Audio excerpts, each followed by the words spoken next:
We will call tonight's Norfolk School Committee meeting to order for tonight, Tuesday, September 8th.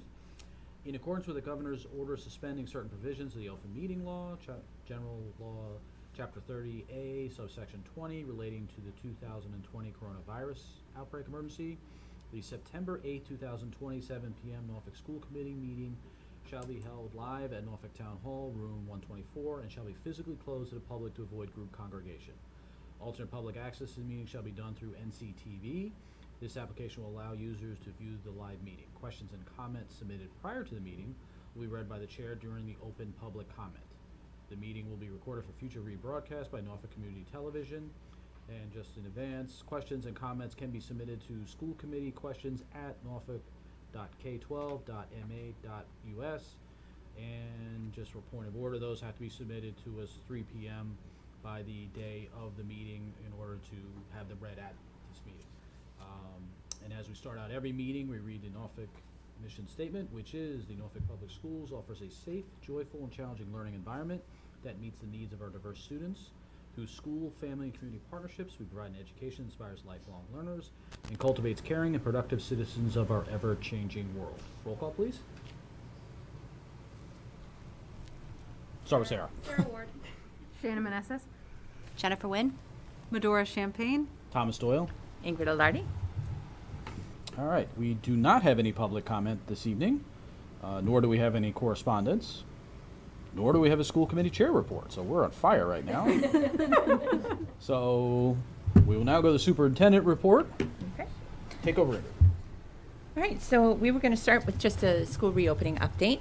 As you all know, it's been an incredibly busy summer and past few weeks. Our administrators have been working really hard around the clock with the facilities staff, with the Norfolk teachers, with our school nurses to make sure that we have a comprehensive and safe plan for reopening. We published the reopening plan on August 10th and are continuing to move forward with the hybrid model. We did provide a remote learning option for families who chose that. At this point, we're at about 90% of our students coming in hybrid and 10%. We've had quite a few families in the last 2 weeks change their mind and re-enroll for in-person learning from the remote-only option. We have, since that time that we last met, completed all of our cohort assignments. Those were all sent out via ConnectEd to families with the teacher assignment and the cohort information. We are continuing to work with the Norfolk Recreation Department. We will be, through the Rec Department, providing supervised remote learning centers. We sent a survey out to gauge interest in that last week. Norfolk Rec has really worked hard this summer. They've been, Ann Proto has worked with Matt Hafner, and they've gone to visit several spaces. So at this point, they've secured space that they think is going to work well and be appropriate. The plans will be for remote learning days for the supervised centers. They're going to cluster students by grade level to limit cross-cohort exposure. The job descriptions have been posted. Ann's in the process of finalizing staffing for that. The one thing that's delaying us in getting the registration information out to families is that about a week ago, Governor Baker announced that that programs that want to run supervised learning during the school day, they're going to give some flexibility to those programs and offer a waiver for licensure through the Early Education and Child Care, the Department of EEC. Unfortunately, that then encompasses programs like the Rec Department, so they will have to apply for licensure for this. And the applications are not out yet.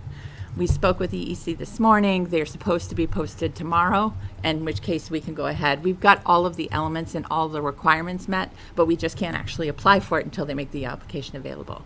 Once that happens and we get the approval, then Rec will go forward with advertising the different spaces that they have and registering. I think we'll be able to meet the majority of the capacity or the demand of the town based on the survey results.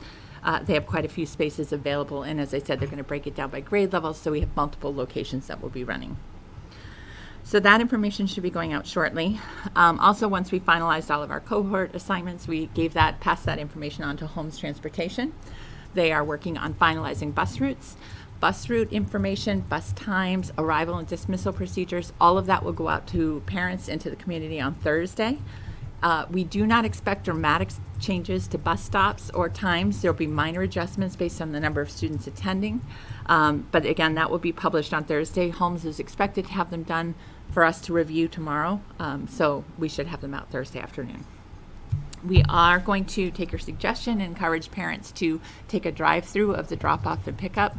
All of that's marked at the buildings, and we'll be sending that information just so that they know for first day where they're going. We've also had our teacher teams have been working very closely with our director of curriculum, Vicki Saldana, over the past 10 days. And throughout the summer, they've been working on developing curriculum plans and modifying the way that we're going to present content based on the hybrid platform and all remote platform. So we have good plans in place. We will have students that have chosen the remote only option will be picking up their Chromebooks from their remote learning teacher on Friday. The schedule for those will come out directly from the teacher to the parents. They'll be having a specific time. They'll do the drive-through, have a chance to meet their teacher face-to-face. The teacher will give them their equipment and the materials they need to support remote learning. So that's that's on Thursday. On Friday, all of our students that are in cohort B will also have a chance to come up, do the drive-through, meet their teacher, and get a copy of the packet, the work that they're going to be assigned for the first 2 days, Monday and Tuesday. We won't be starting our virtual instruction that first week because we need to train kids on how to log in, what acceptable use is, digital citizenship and safety, online safety. So the students will be issued their Chromebook from school on the second day that they're in. So cohort A will get their Chromebooks on Tuesday after the teacher's gone over all of the protocols and the internet acceptable use policy. Then those students will go home with a work packet that they'll complete the next 3 days.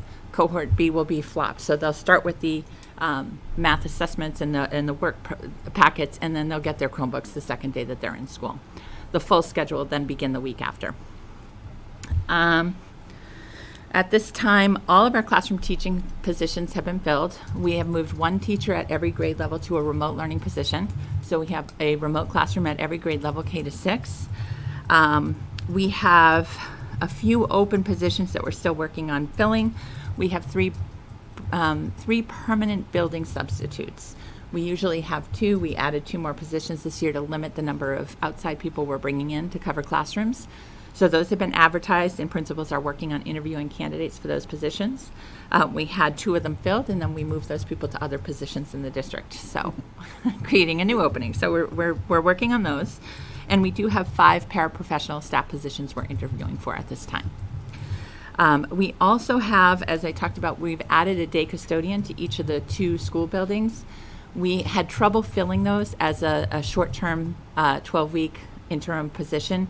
So we have worked with the town, and we are going to make them a 1-year position each, and we've re-advertised. We have a better candidate pool coming in for those, and we'll be in the process of interviewing those positions. Those are being funded by the town FEMA grant as well. The only other position we have is we are also adding a position for a moderate special education teacher. That's to reduce caseloads and to support the remote learning.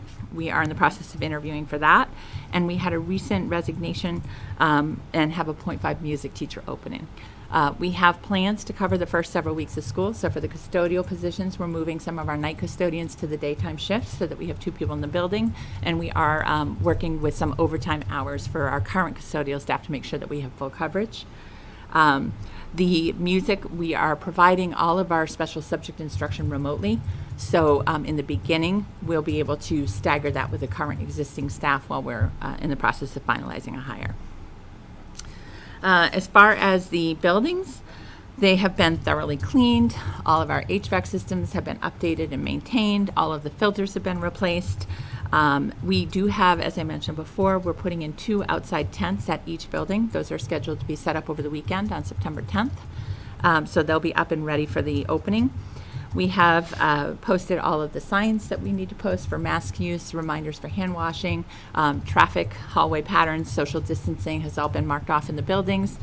We are still putting the signs up at each olive day, but we've got everything we need in place. We have, as I mentioned, we've ordered plexiglass barriers for small group instruction in the classroom. Those were expected to be delivered last week. They are on back order, but we expect to see them Tuesday. So we should have all of that equipment in place for early in the first week of school. Our technology team has been working really hard. As you know, we've ordered a lot of additional Chromebooks and iPads for distribution. They have been imaging all of the equipment, cleaning, updating all of the software on all of our devices and getting them ready for distribution. They're also working on transitioning. So if you've been to our website, it's kind of clunky. We're in the process of transitioning all the content to a new website and web server, so it'll be much more user-friendly. They have that ready to roll out. And they have also been working with us on some dismissal management software, which I'll be talking about a little bit later tonight. So we're in good shape for that. We have enrolled quite a few new students this summer. At Freeman, we have 15 new students that enrolled over the summer months. That's comparable to what we've had in the past. At H. Olive Day, we're at 19 new students, which is up a little bit from the past. We are starting to see some recent enrollment from private schools who have opted to go remote. Families are coming back to Norfolk. So we have seen a spike in enrollment. We've registered probably 8 new students in the last 2 weeks. So we're watching that. Our opening day for staff was Monday, August 31st. Wouldn't that be nice, starting October?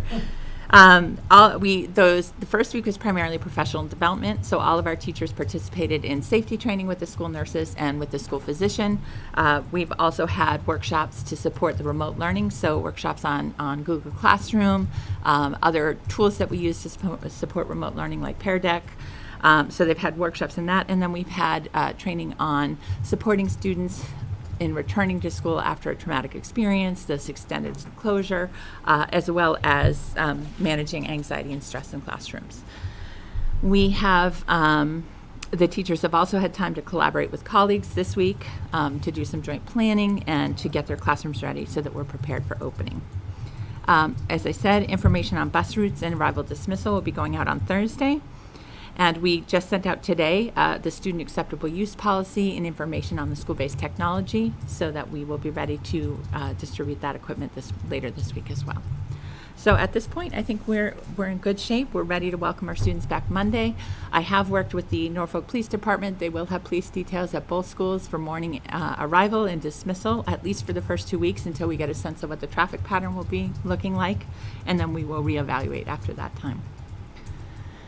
So that's where we are. I'm happy to take any reopening questions before we go on to the other parts. How many families, can you tell from the survey, are going to do that remote supervised learning? So we have it's different based on the day of the week. So most days it looks like we have about 40 people interested. Some days up to 50. Wednesday we have about 73 families that expressed interest, and Wednesdays is the day that we are district-wide closed. So that's not surprising. When we were looking at space, we were looking at additional spaces for Wednesday only. So we're in fairly good shape for that. I don't know if all of those, the survey was a general interest, it wasn't a commitment, so we may not see all of those people come, but we have pretty good capacity right now with the space that we've looked at. One of the spaces that Rec is looking at is St. Jude's. They can accommodate about 40 students there. The only problem is that the lease agreement has to be approved by the Archdiocese. So we've been waiting a little bit for the turnaround on that. The Grange has offered 16 spots for students. So that's 56 spots between those two locations. And then we also have the library that's offered some space 3 days a week, and Wednesdays being one of them. So we're in good shape with that. The Emmanuel Baptist Church, I believe, has a downstairs. They declined. They declined. We did Okay. reach out to them. Okay. And we've looked at a lot of spaces. Okay. And Anne's been to look at the baseball batting cages. They've looked at four kicks. Yeah. These are the ones that have the best internet or Yeah. or will allow us to upgrade their internet Yeah. and have appropriate bathroom space, enough space to socially distance students, that we can divide kids by cohort. So I think we're in good shape for Okay. that. She's finalizing. She's been a great partner throughout all of this. And I think we're in good shape. We will provide training for their staff, safety training, as well as training on the remote learning platform. So I think that will be a good option for families that choose it. You said the application isn't out yet. How long will that process take? So they have told us that it'll be a very quick turnaround time. And municipalities have been given the authority and the responsibility of overseeing and approving those licenses as well. So I have a meeting tomorrow with Blythe Robinson and Ann to talk about how they want to move forward, because it's not just rec. It would be if Norfolk Four Kicks decides they want to run an independent program, the town still has to approve that license. So we have to fine tune that process. All right. So we expect those to be, they may not be, because of the lease agreement, it could be a week delayed before they're up and running, but we're pretty close, so I think we'll be in good shape. I have some questions, Ingrid. Sure. Well, first of all, I want to say thank you to Dr. Alardi, the administration, the facilities, Matt Hafner, director, and all his staff, and the tech department and any other support staff. I mean, and teachers, thank you so much for pulling this to, I mean, I feel so confident. I just want to say thank you. I'm just really, really great job. awesome, all of you. And my questions are, and I'm sorry if I missed this, but at some point, will you be putting out schedules for the kids, like what it's going to, in the remote days, like what it will be kind of looking at? Did you say that? That'll be all sent with the information that we're sending to families. So yes, Okay. they'll have a typical day schedule. We're working on a checklist for students so that they Okay. can kind of manage their And time, check things that are complete. When would that be? I'm sorry if I missed that. When would that be? So the remote learning teachers that are doing remote Yep. only will be providing that information to their families when Okay. they send out work packets. Okay. And we will be sending some district-wide expectations out. Students will come home with information in the first week. I just saw some people Yep. asking Sure. on social media about that. And my next question is, did you say each grade level will have one assigned remote teacher? Did I hear that right? Yes. Okay. Yep. And is PE remote too? Yes. PE is remote too? And, By requirement, the Department of Ed is not allowing it to take place Okay. right now in buildings. Okay. And I was wondering, do we have a policy, or is there something in the student handbook for remote learners not signing in? Like if you start seeing it's a pattern, do you guys have Yep, it's something going to be in the handbook, which we're going to Okay. talk about. We need to schedule another meeting to approve. Okay. But yes, the attendance policy for both remote and for in-person learning is just, published, and we do have a plan in place for that. Great. And what was I going to ask? Sorry, each one. Oh, how are the special needs programs and services going? How are they going? Good. Like, I mean, will they be back? Will they be full time? 5 days, 4 days? No, so there's a lot of different components to that. Yeah. The Department of Education has identified criteria for high-needs Yes. students that receive a significant amount of time of specialized instruction. Those students are prioritized to come with both cohorts 4 days a week. So it depends on individual students' IEPs, but high-needs students will be coming on a regular basis, at least 4 days a week. Some may even come for services on the Wednesday. Gotcha. Yep. Other students will be, if they're in the hybrid model, receiving some of their services in person, some in the remote, and remote only will be able to access the full range of their IEP services through remote instruction. Good. And I just have to put a plug in. I'm so excited that the district has gone with Google Enterprise. I just got training on it today, and I'm just so excited. I think the kids, it's so interactive. It's so much better than the spring. I think the kids, I know a lot of questions are like, how are the kids going to sit there for, 40 minutes in front of the screen before the break? But Google has just overpowered this. They're like the iPhone of, the generation. It's just incredible, all the interactive technology that they have now, Pear Deck and Jamboard Yep. and breakout rooms and all sorts of stuff. So I'm really excited. It's definitely that we have much that. more robust than what we Yeah. were able to offer in the spring. It's going to be so. fun. I don't know, this summer taught me my kids can definitely sit in front of a screen for 40 minutes. Definitely. They're probably really good at it. Minimum. We're working on building their This stamina. is true. Yeah, their eyes are ready to go. I was just really excited about Yeah. learning. It does Teaching. offer a lot more Yeah. flexibility and tools. Great. Can I ask one more question that I've seen? Sure. come up, and it's sort of specific, but food, lunch, how is that handled? Can people bring in their own food, but does it need to be disposable? Students can bring in their own food. We are running the full lunch program. Lunches will be ordered in the morning electronically from the classroom and delivered to the classroom by our lunch staff. For students that pre-order, we are also providing grab-and-go lunches, so any families who have a need or that are learning remotely can come and pick up bag lunches for the week on Wednesdays. So all of that's in place. We are really encouraging parents to either prepay by check through their school bucks accounts so that we're not handling money at school. Information from food services is also coming out this week. Okay, great, thank you. Yep. And students can bring things in home, but they're not going to be able to leave things in the building. So whatever they bring in has to go back in their backpack and go home. Okay, but it doesn't need to be disposable? No. Okay, great, perfect, thank you. And I'm sorry, this is kind of just ancillary to that point, but just so I'm clear too, because I've made a lot of comments to my own children about this. They're not keeping like things in their desk No. to use. Okay. No. They can't hide books they in their will desk have, and then we'll read be them. providing, Yeah. we'll be providing supplies, all the supplies that students need for in-school learning, they'll be provided. We have bins that they will keep their own school supplies in that will be separate, but they won't be keeping items in their desks. Those That's desks what, are because they'll be disinfected changing daily. Okay, perfect. Yeah, That's yeah. exactly what I've been yelling at them about, so that's perfect. Great. I wanted to update the committee also. We are in the process of finalizing, we are going to move forward with the automated school dismissal program software. So I wanted to give you an overview of what that's going to look like. We will not be rolling that out until October, probably the 1st of October. There's so many changes. We want to get our kids back, get the routines in place, and then we will transition to that. It's a really great tool. It's run by a company called School Dismissal Manager. Basically what it is once we have all the bus routes established, every child will have an online sort of a page, and in that page is a calendar, and their default transportation will be embedded in their own page. So if your student rides bus 18 home every day, it gets driven in the morning and rides bus 18, that will be the default set into your child's calendar. Every parent will have a secure 4-digit PIN. And if you need to change your child's dismissal plans, instead of sending a note to school that then has to go to the teacher, then has to go to the office, parents will be able to log into their child's page, update their daily dismissal plan, verify it with their 4-digit code, and submit it. At 2:45, all teachers will get a final report that verifies all the dismissal plans for every child in their class. There's a lot of safety protocols and security protocols in place for this. So in cases if you have parents that are separated, anybody that makes an edit into the system, all parents or anybody associated with that child gets an update on your phone saying the dismissal plans for so-and-so have been changed. These are the current dismissal plans. If there are custody agreements where only one parent has that right, we set that in the system, so only one person would have that ability.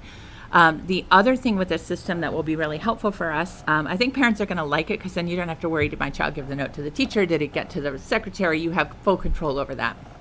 The other thing that this software does is for dismissal at the end of the day, we will be putting a poll out that says enter your PIN when you pass here. So it will allow, as parents queue up, when you pass that bar, you'll type in your code. The teacher will get an alert that the parent is here to pick up your child on the smart board. They will know to send the child down for dismissal. We'll still have people outside supervising, but it will prevent us from having to have kids congregate for dismissal. And again, if people just put their code in when they pass, we know only 8 cars are being dismissed at a time. So it automatically sort of staggers that. So it's a really great tool. It's been used all across Massachusetts. The Benjamin Franklin Charter Schools used it for a number of years. So we've talked to systems that have this up and running. It's a great, I think it's a more secure system to ensure that we make sure every kid's going home the way their parents intended. I think it's going to be a great resource. We'll be sending out a video. There's no training for teachers. All they have to do is check their email at the end of the day and they'll get a published report. So that's a good thing. Parents will get a video. It's a 2-minute video that shows you how to log in, how to type in your passcode. It is already way more understandable than the passport, at least at the FK. Yeah. It's going to be much more streamlined and simple. I'm in love with it. Yeah, Yeah. it sounds like in the hierarchy of invention, it's like fire, wheel, this thing. No, it's Didn't we like- talk about this last meeting? it's Like what, amazing. like the 12-page thing Yes. to pick up at Freeman? Yeah, it's going to be much simpler and I've been secure. dreading it all summer Yeah. long. And that will start in October? It'll be the October 1st. So we're the That's first great. 2 weeks of school, we're not making a change. Part of it is because so many districts are adopting this, the company needs time to onboard everybody, and they can't set you up until you have your bus numbers. Got it. Because they auto-populate the school calendar, all the early dismissal days, and the default plans for every child. So we don't have that back from homes yet. We hope to give it to them Thursday, which means they probably won't have all the Are data we- in the platform built for us until early next week. So will people be getting new colors, or do we look for our old color card? You'll be Hang up? getting new information on arrival and dismissal on Okay. Thursday. Okay. For what it's going to look like the first 2 weeks, and then Okay, we will send perfect. out the Okay. information on the Alright. automatic. Yep. It's very fancy. I know.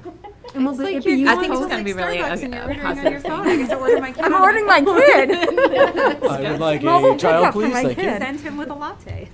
Will this be used post-COVID too? Like, What was if that? after COVID, if it ever? Yeah, if we will keep this in place. Yeah, we'll Okay. keep this in place. Well, So it there are makes so some much good sense things just for, that are like, the coming out notes, of the this. stinking dismissal notes that used to That's be great. Like, that used Yeah, to that's be- great. Every morning I go, Worry I forgot and- to leave a note. And the nice thing too is that, you know, we have, especially for our little kids, they come in there, I'm supposed to go on a play date today, my mom forgot to send a note, and then that's all they can think about for the first half hour of the day until we can reach someone to verify.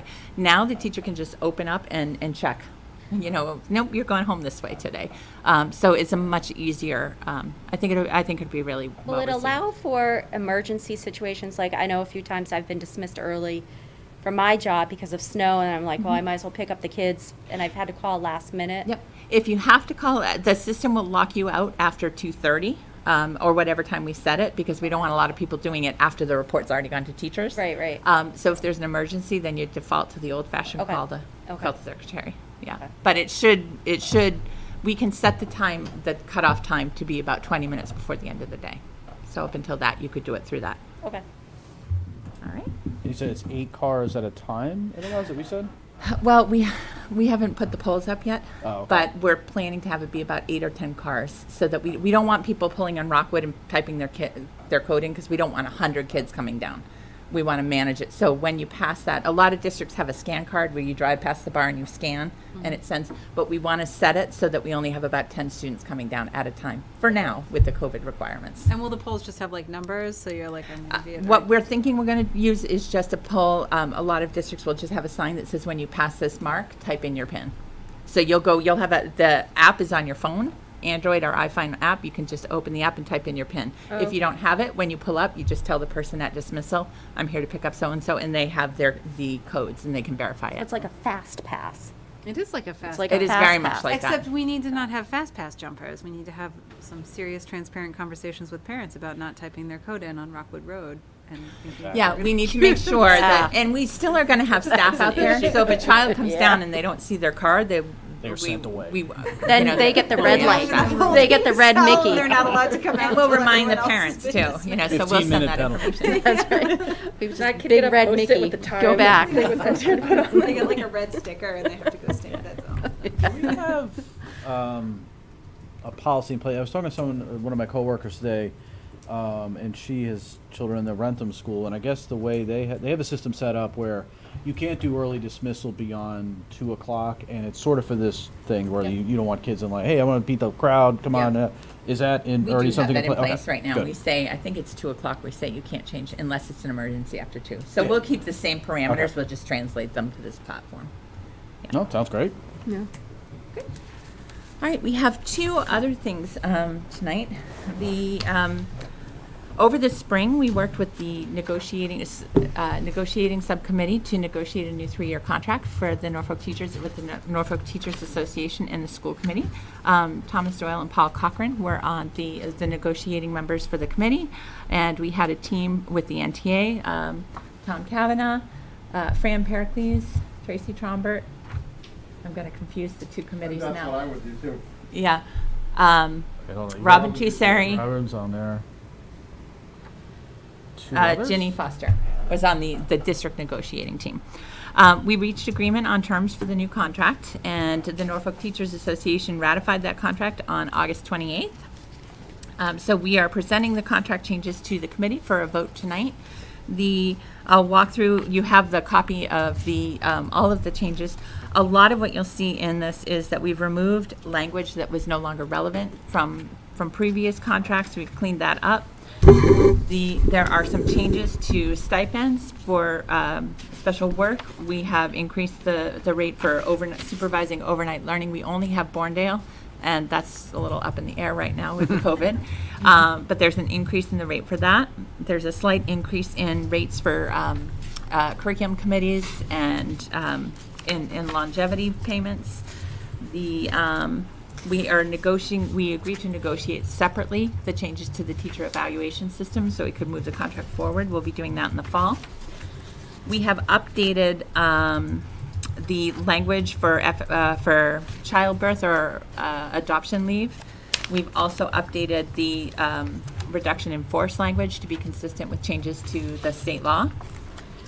The dates obviously have been changed and updated on the contract. We've made some minor changes to course reimbursement. In the past, as of June 1st, if there was a balance over $5,000, it was divided and paid out to teachers for summer coursework. Currently, we're going to redirect that funds to summer curriculum work. Let's see. We have, so there's changes to that. As I said, longevity payments, slight increase. A flexible potential third religious day was added based on the current calendar. There are going to be 3 Jewish holidays this year. We only have 2 religious days in the current contract. So for any religion, if the tenets of the religion require a third day, then that can be granted at the discretion of the superintendent. We have updated language about fields of licensure. Most of the rest of this is just minor language changes. We have increased the sick leave buyback slightly. That's something that we haven't increased for the last 3 contracts, so it was time to address that. And then we have agreed on a wage salary adjustment for year 1 of the contract. That will be a 1% increase for teachers for the first 93 days and a 2% on day 93, which equates to just, I would say about 1.75% for the year, close to that. And then we have a wage reopener because the economy is so uncertain that we are going to reopen the contract for the purposes of adjusting wages at the request of the NTA for years 2 and 3. So at this point, it's the recommendation of the committee or the negotiating committee that the school committee vote to approve and accept the new contract. Happy to answer questions that people may have. All right, let's get so do we have a motion to accept the new school contract as stated by Ingrid? I move to accept the new school contract. Teacher's contract? Teacher's contract. Sorry, I didn't say it either. As stated by Ingrid. Do we have a second? Described in Second. Exhibit 1. There we go. All right. Second. Further discussion, questions? Yes, you said, so basically years 2 and 3 we'll have to revisit. That just made sense. 'Cause Me too, that's what I was thinking. I think that's a it's tremendously absolutely fair. reasonable Yeah. position for both sides. There given was- the situation that we're in and the situation that the town's finances. Well, I mean, it's just, Yeah, there was no way we could it's a have any fantastic. foresight to look at that and figure out what's going on, so that seemed to make the most sense. That was a agreed upon point pretty easily, so. I think this is the 4th one of these I've done. I'm always struck by how professional of an exchange it is of ideas and suggestions, and it's a process. It's a process every single time, but it's always very nicely and professionally handled, and it's great to get to the end of it, I'm sure, but it's nicely done as you hear horror stories in private sector and public sector of other things, and we're not seeing that. So it's a testament to the commitment to the teachers and then the schools to make this happen. So everyone needs to be applauded for that. We have amazing teachers, and we're very, and I know the town feels the same way. We're very lucky and appreciative of all that you do, as well as every supporting staff in the district. So, yes, agreed. So all those in favor? Aye. Aye. All right, 5-0. Okay, the next is, because of the change in the way we're delivering instruction as we open in September, we were required to impact bargain the changes with the association because it does impact their working conditions and really the job description.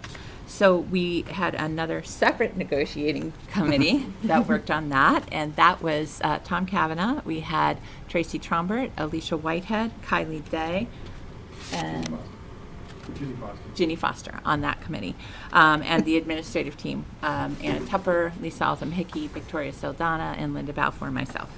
And I have to You say, guys just should have all gone on vacation together. we've spent a lot of time on Zoom, as everybody has throughout this. And again, I would say that the NTA were great partners in developing this plan and pushing our thinking, helping us to make sure that we work through all the details. And, I'm happy to say we've reached agreement on this MOA. The details of the MOA are included in your packet. Basically, the points that I would want to highlight in there, we've agreed teachers are going to receive their due compensation throughout the year. Even though we may transition to remote periods of instruction, they're still providing services to students. We do have some employees that volunteered to take the remote learning teaching positions who wanted to ensure that they have rights back to their classroom position, which they absolutely do, so we have agreed to that. We do recognize that during this time, some people may need to request a leave of absence if their children are sick or for a variety of different purposes that are protected under the law as well. So obviously, we will do what we need to accommodate those leaves of absence requests consistent with district policy and the relevant law. Let's see. It also talks about what's really recorded in our plan, so I've already described to the committee. But if we have a case of COVID in the school, we are going to disinfect the area. We will work with the public health nurse to determine whether or not we need to close buildings per the details outlined in the reopening plan. If there's more than one case, then we will work to determine if it's potential school-based transmission. And if it is, then obviously we would need to close for a longer period of time for cleaning and disinfecting. So we will work with the medical professionals, the Norfolk Board of Health, and the public health nurse to make those decisions. Again, the remote learning is a very different platform. So in the letter that went out today, we reminded people of the privacy issues, that parents are not allowed to record virtual lessons. People have to be conscious of what they have in their homes. We are only expecting teachers to interact with students and parents and families through district-issued technology using district accounts. Teachers are going to work collaboratively with colleagues to ensure that the curriculum pacing and instruction remain consistent across the grade level. They have discretion as to how they want to go about the co-planning, whether they do it virtually or in small meetings. Let's see. We talked about using school-based technology for communication. We agreed that we would make sure that we provide first aid and safety training during the first week of professional development prior to opening. We are enforcing the acceptable use agreement, again, that prevents people from violating student privacy or recording any virtual instruction. Again, what you asked, Jen, about engaging students that are remote, we are monitoring attendance. We'll be taking attendance for all classes, even remote classes, during the morning meeting. If we have difficulty that certain students are not participating, the teacher will reach out to the family and work on a plan. If that's not successful, the administration will support that effort. Let's see. Anybody that was already on a prior FMLA or parental leave is allowed to remain on that status. Let's see. We are responsible in the district level for communicating the expectations for both remote learning and hybrid learning platforms, which we will be doing. Also, we agreed to revisit this periodically as needed if we need to make adjustments, and that the agreement's only modified with the agreement of both parties. That's for the hybrid. Those are the general parameters. A few things with in-person learning. Again, primarily if teachers are providing the instruction, we are not live streaming classes. So they are providing instruction to the students in front of them, or pre-recorded asynchronous instruction for the remote learning days. They are not teaching two platforms at one time. Teachers will designate some blocks of times weekly, 2 15-minute blocks a week to check in with students that are working remotely, just to answer questions they might have or provide support. The teachers will have their prep time, and what we worked out, the current contract has 175 minutes of prep time throughout the week. Now we're consolidating it, so they will have their 175 minutes of prep time on Wednesdays, and the in-person learning days are full days. So the specials, all of your child's specials will happen on the remote days. That gives them more direct teaching and time during the days that they're in school. We have all agreed, as I'm sure you're aware, that the focus of reentry is on student social emotional health and well-being, establishing routines, building new relationships, knowing that they've been out of school for 6 months. And so we will be spending some time in September really building those class communities before we really roll out intensive curriculum. We are trying to keep class sizes comparable between remote-only classrooms and hybrid classrooms, although, as I said, we've had several families choose to go back to hybrid, so we do have some class sizes that are lower, and the association recognizes that it's impossible to guarantee that because parents do have the option and the right to change platforms. Remote learning, we agreed that we will use a single virtual platform for every grade level. So as we said in the reopening presentation, we are using Seesaw for kindergarten and Google Classroom for grades 1 to 6. If there is an emergency stay-at-home order where the entire district has to go to remote, teachers will not be required to come into the building. So for safety reasons, if it's not safe to bring our students in, obviously it's not safe to bring our staff. We are not expecting teachers to participate in meetings, evening meetings. They very kindly did that when we had an emergency situation and had to kind of build the ship as we were trying to sail. But we will adhere to the current contract requirements for any meetings that we schedule. We do have some in-home services provided to students that have significant special educational needs. We have some home-based ABA services or speech and language. We are not mandating that any employee work in a student's home. We'll offer the opportunity, and if not, those services will be contracted out. And if we have another emergency closure, we know that it takes time for people to readjust their family and their work schedule, so we'll be conscious of that in scheduling meetings.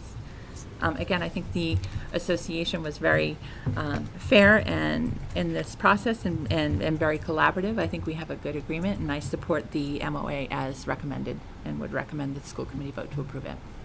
Okay. So do we have a motion to accept the memo of agreement on school reopening? Move to accept the MOA on school reopening as negotiated between the district and the Teachers Association. Second? Second. Any further discussion or questions? I think this is all tremendously reasonable. Yep. I mean,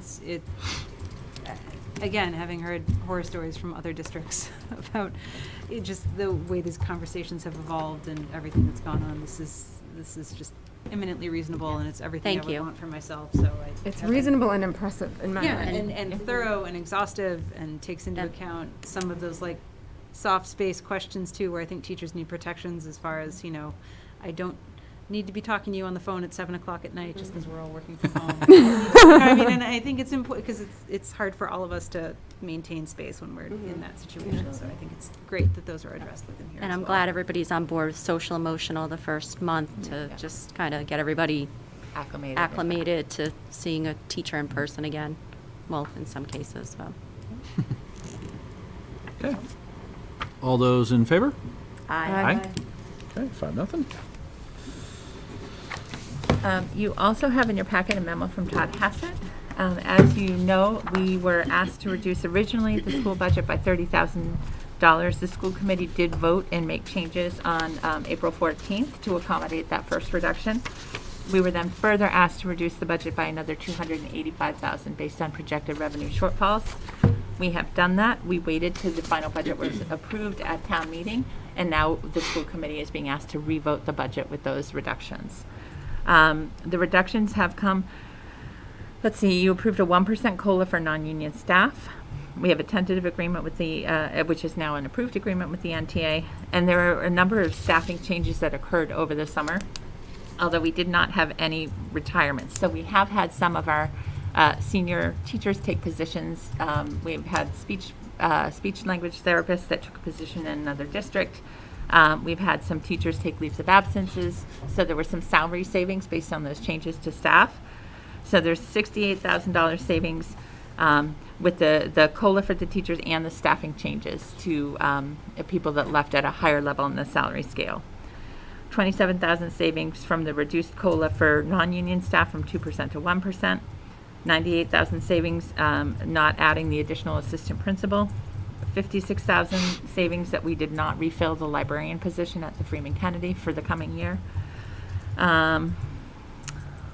Where am I? 39,000. We also had to, in the reduction in force, we had to reduce the 0.5 psychologist position that we were not able to recall. We have an increase of 37,000 in new sped tuitions and transportations beyond what we discussed in the April meeting. So that's been added. We've cut 30,000 out of instructional services and supplies, 20,000 out of curriculum adoption, 15,000 out of classroom technology, 12,000 reduced lunch monitors, and 8,000 for seasonal custodial staff. So at this point, those are the changes that make up the $285,000 reduction, and those are in addition to the 30,000 of reductions that you already voted and approved back in April. The revised full budget documents attached. Any questions? These are consistent with what we have, what we've shared in past budget meetings. The only change is that we did see more salary savings than anticipated in the changing and teaching positions. So we need to pass the full number, right? Yep, The you just total need to amount. vote the changes, to vote to approve the changes and the reductions, the 285,000 of reductions. Okay, so we don't the need to just budget. put the whole, the fiscal request number. We don't need to vote that number. We just need to reduce the Just have to vote the 285? Okay. reductions. All right, so then do we have? I just have a quick question. Yeah. Well- What is the 15K in classroom technology? What is, So we had What is scheduled that? to I can't replace remember. some specific technology items in various classrooms, and we're not doing that. We're Just like- delaying that a year. okay. We were able to address some of that through grant funding that we got for Gotcha. technology that's Yep. separate from the Okay. operating budget. So we had scheduled some kindergarten iPad replacements, some other classroom technology that And the we CARE delayed. Act kinda. We were Gotcha. able to Okay. offset some of that with the state Okay, grant. that was it. It just seemed kind of, we're pushing Yeah. technology. It was like, oh, I wonder what we're eliminating. But no, that makes sense, Yep. the CARE Act, I get it. Since there's no librarian at Freeman Kennedy, what's going on with that? Just as a We don't librarian have a sitting librarian. here. So we have one full-time librarian, or actually, I think she's .9 at the H Olive Day. Because of the COVID situation, we cannot bring kids into the library to borrow books, so we're not replacing it at this time. And Sharon LaValle, who's at HOD, will manage the library collections and any lending that we do for the district. Is she going to be additionally compensated for doing both locations? It's still within the full-time day because she's not seeing classes. Okay. Yeah. So it won't change her What's her hours. program? Right now, our librarians generally see classes almost all day, and then they have a couple of hours for library management. Now we don't have any classes coming in and out, so she'll be just doing exclusively managing the library collections, providing resources, supports to teachers. And I have one quick question. Is the assistant principal, is that HOD? No, it's both. Both. So there's two things that are going on. So one, we had budgeted last year to add an additional assistant principal. The plan was to have a full-time assistant principal at both buildings. We took that off the table, and we're not adding that that additional assistant principal. We also, at this time, have not filled the .5 assistant principals at both buildings either. So right now, we have 0 assistant principals. Okay. We're hoping, if the budget holds, that we may be able to bring those positions back, but because there's still quite a bit of uncertainty, we haven't filled that. So this 98,000 is the additional assistant principal that was budgeted, but we still have not filled and are not planning right now to fill the .5 vacancies at each building. Okay, great. Thank you. With only half the students in at a time, we're hopeful that the principal will be able to manage, but that's not going to be sustainable long-term. Yeah, I was going to say, it seems like Yeah. it'd be a lot Yeah. long-term. No, because part of the job too is to do curriculum development. It was like what was it? So, What did? no, so what it's a little complicated I'm structure, sorry. but what I we didn't mean to had, open a can of worms. I took Let's just get a .5 to motion. the assistant and then .5. Mrs. Mecklenburg was there all. so what we had in the Full time. past was a .5 assistant principal in each building. Yes. And then the second half of their day, so Yes. Anito is a .5 assistant principal and a .5 social studies and ELA director. That's what yeah. Vicky Saldana was a .5 assistant Math. principal and the .5 math director. Got it. What The we've district. done is kept Vicky in the curriculum role, so we filled Anita's curriculum and Vicky's curriculum position, and we're not filling either of the assistant principals. Got So it. we do have a curriculum Okay, director. that's what I was worried We about. merged the two positions because it made more Okay. sense. Yep, got it. And we have not filled the assistant principals. Got it. Thank you. Thank you. I'm gonna make a motion and then we can discuss some more. I'm gonna move that we accept the additional reduction of $285,000 to the previously approved budget. Do we have a second? Seconded. Any further discussion? Okay, seeing none, all in favor? Well, can I say one thing? Seeing one? Just Hold it's off. not, it's just, I'm just saying this for the sake of, I don't think we're getting quite as much viewership as we were earlier in the summer or before town meeting. I'm thrilled that we've been able to do this with only these reductions, and I understand why this is necessary. These are meaningful reductions to the budget, and I think that anyone who has an interest in the school system and the district needs to pay attention to what's going on, and as we move forward and come out, hopefully at some point, of these uncertain times. I'm really banking on that happening at some point in the next decade. As we do that, these need to come to the forefront as things that need to be restored. I don't think anybody here disagrees with me. I'm, again, just saying this to the benefit of the folks watching at home who may drive by the schools, see buses dropping kids off, think everything is great and everything's back to normal, and in some ways it sort of is, but it won't be without some of these positions being filled at some point in the near future. We won't get Absolutely. care money Compensation being forever. increased, and, people having COLA be all of the things that are being trimmed down eventually do need to be restored to have a healthy, functioning school district. in my- Absolutely, and I'm glad you brought that up, because we did talk about that at the budget hearings and at the advisory board meetings. All of these reductions are critical needs to the school. The only way that we can manage without an assistant principal is because of the current COVID situation. It's not doable if you have all the students back. It's just not sustainable. The school librarian, that's a critical support to our curriculum and instruction. We're able to manage and limp along this year because we can't run our libraries at capacity. But all of these things are painful cuts to the district. None of them were easy to make, and they all No, impact curriculum and instruction.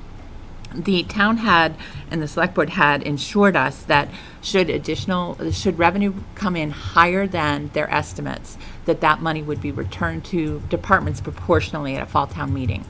So that's where I'm saying, I'm hoping that we might be able to address some of these things. If additional funding comes available, it may free up our ability to relook at some of these cuts that have been made. But absolutely, next year's budget is going to be harder, because all these things that we're managing right now with COVID CARES money, or because of changes in circumstances, will not be doable for next year's budget. So, good point. To that end, I know with the 2008 financial crisis, it took us a number of years to fully dig out of that. It was probably 5 or 6, and then, depending on your viewpoint, still haven't, to get everything back. And the good thing is, we do have some experience then of slowly adding these things back in, or federal money drying up and stuff like that. So it will be challenging, but that's what we get paid the big bucks for, so we'll figure it out, so it'll be fine. All right, so I think we have a motion out there, so all in favor? Aye. Okay. Last item that I had for tonight is that as part of our reopening plan, we had worked, Dot Pearl, who's our Regional Director of Wellness, that we fund her position through a grant that we jointly applied for with KP and Rentham and Plainville. I had asked her to look into outside agencies that would offer voluntary on-site COVID-19 testing for teachers and all staff prior to reopening. She was able to secure an outside group, Cataldo EMS, to offer that voluntary training on site. We have over 100 employees that have registered and to be tested tomorrow. It will take place in the Freeman Kennedy Gym. The funding for this is going to be from the Town Cares FEMA grant. And the screening it gives you the details. It's the Can committee members go? What was that? Can school committee members go? You don't want that test. You don't We want got a pretty full schedule, but it is through the nasal swab, and we expect results within 24 to 48 hours. So that way, teachers and all staff can be tested prior to reopening and have results before we come back to school. By policy, the school committee would need, because this is an outside agency, even though it's funded on the town side, to approve us partnering with Cataldo to provide the service to staff. So I'm just looking for a vote to approve moving forward with the COVID testing for employees tomorrow. All right, so do we have a vote to approve Cataldo Ambulance as a partner to help us out in this endeavor? I'll make a motion for a vote to approve Cataldo Pro EMS for testing. Second? Second. Lots of seconds. Any further discussion or questions? All right, seeing none, all in favor? Aye. Aye. Great. Thank you. That's all I have for tonight. skipping ahead, King Philip Subcommittee? I could not make it to the last meeting because I had a budget meeting for the library, but I'll do it. I know they were gonna talk about mask policy. A lot of the stuff we did at our last meeting, they were gonna go over. And there were some committee members who wanted the mask policy reworded. So I know they were gonna work on that. So I'd have to go back to the minutes to see how that ended up, but I just want to make sure I'm hearing right. Mask as in. yeah. Okay. Face masks. Yeah. All right. Policy. There's no policy report. We did not meet. We had an exciting policy thing last meeting. We did. I was very. You can't do that I had two my meetings notes. in a row. I know. That's why I was like, do I have my notes? It's riveting. All right, so then we need a motion to accept the meeting minutes from our August 25th meeting. So moved. With a second. Second. Any further discussion? Generally not. All in favor? Aye. And then before we get to the next item, so, because it's going to be a two-parter here. So our next meeting is scheduled for October 13th, and as Ingrid alluded to earlier, there is a need to have another meeting in the interim, specifically on the policy book, and then what was the second item? The school committee has to approve the family handbook. That's what it was. And we have to update that with COVID-related policies. What I've decided to do is I think KP's doing the same thing in several districts. We're doing an addendum to the handbook with the COVID changes. So we would need the school committee to vote to approve that and any changes to our district code of conduct. So the thought was, rather than reconvene and make Norfolk Cable come here for what could be a 6-minute meeting, just do that virtually, and then have okay. our normal meeting on October 13th here. So Yep. there was okay with that. We That don't need to sounds vote on awesome. that. That'll be easy. Yeah, sounds it's good. just those two items you'll be voting on, the Yeah, just- handbook and the code of conduct. That seems silly to everybody. So, is everybody good then for our in-person meeting then would still remain October 13th? Does that Yes. date work for everybody? Yes. And And open house. I know open house is going on. 15 plus 7, 22, September 22nd, is that the next Tuesday? Virtual open house. I'm assuming there will be a virtual open house, no? 22nd. So I would suggest that we do the handbook meeting, if possible, the Tuesday, September 22nd, because we want to send that home after the first full week of school. sorry, what day we're saying? Tuesday, September 22nd, if possible. I have no other plans. I'm very busy, so let me check. I'm traveling. It's a virtual meeting. I'm going abroad. You'll be in the Caymans again? Okay, so 22nd, I can do that.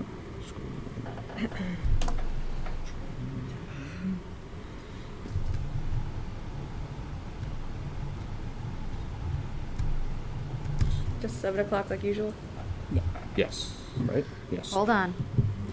I might have open house.